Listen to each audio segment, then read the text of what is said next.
super from his Livy. And Fade with the timing here as a counter. Elbow drop, not connecting there with Corey. It's a good gadget. Killer low HP. Luffy there to assist. Picks one up on Fade. And now it's down to a 2v2. The Kenji mirror matchup between him and Luffy. They've got assistance from the porters on the ground as he identifies this immediately. He's dashing us straight towards it, but now Luffy and Killer know who they need to strike first. Is Livy going for this gadget, trying to stay up? That's actually going to be a major takedown. And Tribe Gaming surviving that with a tick, especially in that matchup, is a huge deal. What we saw was Kenji was forced to dash through all of those hypercharged tick mines, and those are doing so much damage, especially when you're boosted up. Here comes Killer with the elbow drop in, ends up falling by the hands of Fade. Fade's going for another on a Zeus and Luffy at the same time. Only Luffy emerges alive. See his Livy on low health, but no one left to pursue him. Both members of Elevate that remain are so far estranged from each other. A bit of a miss there from his Livy, but that's fine. He's able to snap up this kill. It's one Kenji versus the world. And I wouldn't doubt the Kenji. It's a strong brawler, and that ice rink just barely misses the mark. Shout out to Fade, who is also just walking with El Primo Supers there for a little bit. Now Luffy trying to do the same. Finds the first, needs two more. Zulon and Tyrant hunkered together. And one Kenji super connection not only heals for a ton, but could be absolutely lethal. I mean, 17,000 HP might not even be enough if this is perfect. Luffy's keeping that dash on standby. Recall that Kenji's main attack swaps between a slice and a dash forward. Has a super also ready to go towards the end of the match. If we see this poison force everyone into the middle, that's ideal for him, since he knows that his super is really the only safe way to attack enemies. He's also able to chain it quite easily, as long as he hits the consecutive shots with the super. Each one does a couple of slices, and he can actually chain them together as long as he's hitting more than one enemy. Now he's taken mid position, but he risks getting pinched between Tyrant and Zulon. Had to focus that porter. Spacing the floor a little bit. Luffy does have a super available, and a bigger part of that too is invulnerability from the storm if he goes up, and that's a lot of trickling damage coming in. A great gadget down to 3,888. He's going into the air, makes 1-2 tags onto Zulon. HP battle, it's some tags, and Luffy clutches up. Round going to the blue roster. He's just that strong. What are you really going to do against it, especially when you don't have the Lu ready with a hypercharge and a super to freeze him? He's basically untouchable.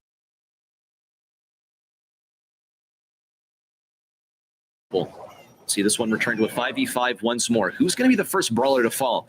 Zeus is going to try and expedite that. He would love to jump on top of Tyrant here, and Killer is ready to follow suit. A hypercharged super in leads to the first kill, possibly coming on to Killer. He's going to take to the skies, but no kill on the back right. Thankfully, though, everyone is close together for Elevate to take advantage of another hypercharge being popped here by Corey. The kill on the Fade from Juan Carlos, and a follow-up from Luffy. Taken down by his Livy. It's an all-out melee here, but it still remains a 3v3 as Tribe Gaming continue to be trapped in this top right. Tribe have no time to celebrate that the enemy Kenji is down, as Livy's just trying to survive on his own here. 443 HP, a nice dodge there. Juan Carlos chasing him down, does find the connection. 2v2, Zeus with the dive. He can't move a muscle, and now it's just a lone Corey here. One individual thrower versus two strong brawlers spinning at him, taunting him. They're playing with their food and get the takedown. Elevate once again taking the set. Another strong start for Elevate. Looks like not that much has changed from one match to the next. Elevate still lead with a set victory over Tribe Gaming. And what is this? Oh, there we go. Back to the Chazmac days. Yeah, make sure you remind everyone, especially that you love your teammate Fade, who you are taking down here. That's how this really is. It's a bunch of fun. It's an opportunity to win some cash, but inevitably, they are your friends. We still see so many roster swaps in NA over the years that you are going to have to deny a victory to some of your friends. A huge theme has been family all year long for a lot of rosters here. And I think seeing a for fun event like this, where there is cash on the line, of course, these guys are definitely going to give it their all, but a lot more smiles, a lot more laughter, I feel like, and cool to see that everyone loves and appreciates each other. In this case, it's Juan Carlos.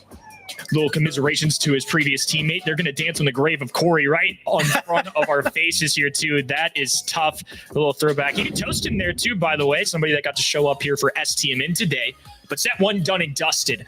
1-0 lead for Elevate. Now it is on to which mode we are playing next. And that's left to be determined because you all at home at event.brawlstars.com get to call the shots here. Gym grab, brawl ball, or knockout. We've seen a little bit of everything today. Honestly, gym grabs impressed me more than I thought it would. Ready knockouts have been a lot of fun. And brawl ball, it's so awesome to see all the assists that are coming out. Again, I just like the teamwork aspect of this. A lot of times in 3v3, action happens so fast, but you really have to keep your head on a swivel. Otherwise, there's really easy breakaways that can happen with these goals. We see Mo be a huge instigator of that. That's actually such a great way of putting it, because I can imagine some of the heads turning 180 degrees in a microsecond as Melody rushes past Mo, being another one of the brawlers that can cross the entire field in one go. We actually saw Czar, even though he and the squad have been eliminated from this bracket already, doing a great job of that, finding some of these openings, and he managed to do it versus Tribe Gaming. So I wonder if Elevate will have a similar mentality. I know that they already have Melody in their brawler pool, should we head to Brawl Ball, because that's a favorite of Juan Carlos. We've seen him play that one throughout the day. Well, it looks like the people have spoken. It is going to be Brawl Ball. You all love your Brawl Ball, and I do too. I'm not too upset. It would be a darn shame if we didn't get some Brawl Ball in our final show of the month, in our grand final. So I'm all about it. Not to mention, too, I'm in charge of the bounty here. So Sheriff Kenny gets to determine what we do. It's either first team to score a goal or team with the most total goals. We've done both, and I think I'm going to go for first team to score a goal. I want to see a little urgency off the start here. Ready? Good choice. And I think also it's going to, be a good heads up for Tribe Gaming, because let's note that on more than one occasion, they had poor positioning off the beginning of the game and end up giving a goal to Melody. I think it was Czar. Yeah, that was giving them a hard time with that brawler. So hopefully this actually works in Tribe Gaming's favor, since they'll be more vigilant around the beginning of the game. Tribe Gaming have surprised us with the picks here tonight as well. The Charlie coming in on gym grab, I was watching from the sidelines while you and Uber covered that. Low-key a super big brain play, because people forget back in the day when Charlie was at the top of the meta, in gym grab specifically, if Charlie makes a connection with the cocoon, you drop your gyms. You may stay alive in that cocoon, but your gym spilled to the ground. Corey piloted the Miko, a very funny, cheesy way to work out. Very fitting of the shenanigans we've had going on this weekend. So I wonder if they can pull anything out of the hat just one more time for this Brawl Ball set here, because otherwise it'll be Elevate taking a grand finals.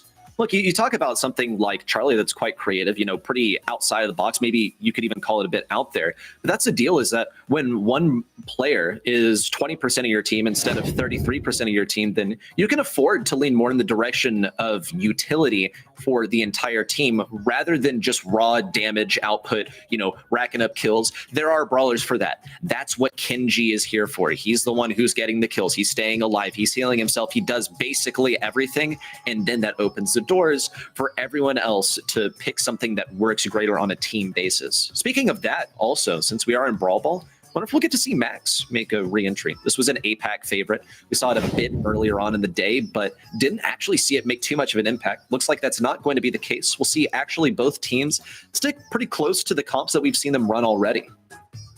Corey once again running the Bell. We saw Tyrant running the Gale earlier. Sandy has been one of the niche brawlers that Tribe Gaming have elected to go for. And once again, Killer going to be on the Melody here. So very similar compositions to what we've seen these two teams run, but not necessarily a mirror matchup. I think we bring up a great point too. In 5v5, you can get a little more specific with the Charlies and the Mikas of the world, because you're only investing 20% of your brawlers. It's not 33%. So if you want somebody to do a little more niche of a role, you can. RBM off to the gate so far, though. Luffy with a breakaway. Can't quite get there, though. Corey and Zulon will survive the onslaught. Now Tribe Gaming can dish this ball out to center field. If Corey on the top side, who boasts a range advantage, though he is going to be in this 1v1 against the enemy Bell, still needs to find the position. Juan Carlos can't get that first shot, ends up eliminated by Zulon, who's going in for the play. RBM intercepts this ball and is now passed to midfield, but it's recovered by Tyrant. A pass up to his Libby, who has that super bottom side. Juan Carlos can't possibly defend that, and Tribe Gaming have won the bounty. Cha-ching! Even if they're down in the match, at least they've got 5